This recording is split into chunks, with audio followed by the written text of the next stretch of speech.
Sa 8 taon po namin ditong paninirahan, pag gantong papasok nga po ang tag-ulan, lagi nilang binabalikan ang gitnan to para malinisan. Ito ho kasi yung nagsisilbi nilang daanan, kaya hindi ko tinatamnan. Sayang naman, baka masagasaan. Pero ngayong taon ho, hindi pa sila bumabalik. Hindi ko lang alam. Kaya tingnan nyo ho, yung bandang dulo, ang sukal. Kaya ang gagawin ko ho, lalagyan ko ng mga ilang puno, palusot kung tawagin. Para kung sakaling hindi ho sila bumalik at napatubo ko itong mga ito, napabunga, balang araw, mayroon hong panlaman tiyan. Pero kapag minalas-malas ho at nasagasaan, wala ho tayong magagawa. Ganun talaga. Pero kahit pa paano, kaunting pagod at saka buto lang naman ang puhunan.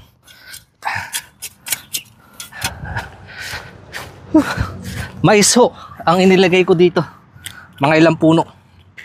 At sa ibang lugar, mga ibang gulay naman. Pagdating ng araw, makatipid ho sa gastusin, may mga gulay na pwede mapakinabangan.